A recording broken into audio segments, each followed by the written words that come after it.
To make this its own separate video, um, but I'm getting around to it pretty late. I'm going to try and be earlier about it. The Big Ten loser of the week. I did this pretty much every week last year, where I would kind of recap the Big Ten teams and how they looked, and would kind of at the end, I would kind of talk about which Big Ten team looked the worst, the loser of the week, as you will. Well, I'm not going to do that you know, whole thing where I'm like, oh, this team looked like this, and I'm not going to go through all the teams. Their videos are too long and kind of boring, and and no one really watched them. So I'm just going to kind of give you my Big Ten loser for week one, the day before. Well, I guess technically day of week two. But I kind of thought about it, and I was like, man, who should I make Big Ten loser? I mean, some Big Ten teams look bad. Usually, now I don't have to give it to a team that lost. It doesn't necessarily the Big Ten team doesn't necessarily have to lose in order to get the spot. It could be a team that won but looked really bad beating some terrible team. I was like, I could give it to Ohio State. They did lose, or they played badly against Indiana, but they still won the game, and they probably got some growing pains. I'm gonna give them a break. And I was like, well, Purdue losing to Fresno State was pretty pathetic. How do you lose to Fresno State, Purdue?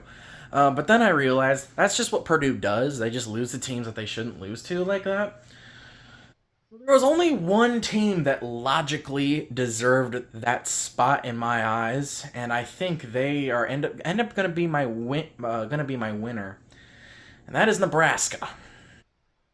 Nebraska, and man, what can I say about Minnesota Nebraska last week, other than they pulled an Iowa and set football back about 100 years. Um, in terms of offensively. Um, Minnesota won 13-10. Nebraska led this game most of the game. I think Minnesota was up 3-0, and Nebraska went up, scored, and got a field goal, and they were up 10-3 for the longest time, and they were dominating the second half. And of course, Nebraska does what Nebraska does, and within the last few minutes of the fourth quarter, Minnesota scores their only touchdown of the game, gets the ball back off of a Nebraska fumble. I believe that's what happened. Regardless, Nebraska fumbled the football, and I think that actually happened. Maybe that happened before the touchdown, or it was either before the touchdown or before the field goal. I don't know. It was like 2 weeks ago at this point, it feels like. Um, and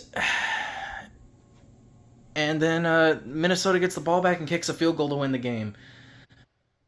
If there was one team that looked worse than Nebraska, it was Minnesota.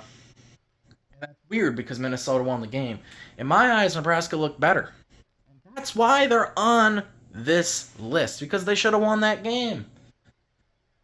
And Nebraska, like in my eyes, it's not fun to make fun of Nebraska. Like I don't get a kick out of making fun of Nebraska.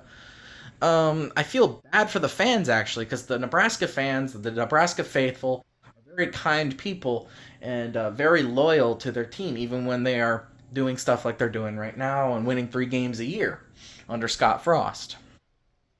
So I feel bad for the fans, but it's what am I supposed to do? I gotta give this spot to Nebraska.